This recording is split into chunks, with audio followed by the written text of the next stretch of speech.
Good evening everyone. मैं पवन Soni. Budget 2023 तो आपने देख ही लिया होगा।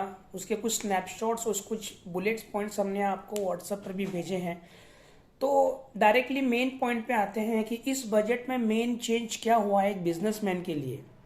एक बिजनेसमैन के लिए हुआ है कि एक्सपेंडिचर जो हम एमएसएमई से में से परचेज करते हैं, जो भी उद्योग आधार रजिस्ट्रेशन ले चुके हैं, उनसे अगर हम कुछ भी माल खरीदी करते हैं या सेवा लेते हैं तो उनको पेमेंट उसी टाइम पे देना होगा 15 दिन के भीतर। अगर आपका उनसे कॉन्ट्रैक्ट है तो 45 दिन तक आप उनको पेमेंट कर सकते हैं। अगर कॉन्ट्रैक्ट नहीं है तो 15 दिन के अंदर आपको पेमेंट करना होगा। अब प्रावधान क्या किया वो हम देखते हैं। प्रावधान ये किया है कि पहले हम एक्रूअल बेसिस पे खर्चा लेते थे। मतलब हमने सपोज माल खरीदी कर लिया, भले पेमेंट हमने सपोज फरवरी मार्च में लिया है माल, हमने मई जून जुलाई अगस्त में किया या अभी तक किया भी नहीं है तो भी हमने इनकम टैक्स में खर्चा क्लेम कर लिया था।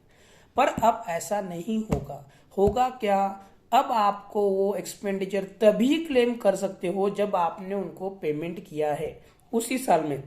उदाहरण के तौर पे समझते हैं कि हमारा और सप्लायर से कोई कॉन्ट्रैक्ट नहीं है तो 15 दिन का नियम लागू हो गया। सपोज 20 मार्च को आपने कोई माल खरीदी किया तो उसका पेमेंट कब तक करना चाहिए आपको? 20 मार्च का 4 अप्रैल तक आपको पेमेंट करना चाहिए। सपोज आपने 3 अप्रैल तक पेमेंट कर दिया तो कोई दिक्कत नहीं है, जैसे चल रहा है वैसे चलेगा।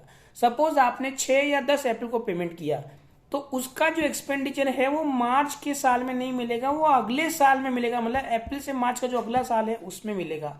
तो मेरी सभी से अनुरोध है, आप जो भी कोई माल खरीदी करो या सेवा लो, उनसे आप पूछो कि आपका उद्योग आधार है क्या। उद्योग आधार है तो कृपया उनका पेमेंट 15 डेज, अगर कॉन्ट्रैक्ट है आपके पास एग्रीमेंट है तो 45 डेज के अंदर अंदर उनका पेमेंट होना चाहिए।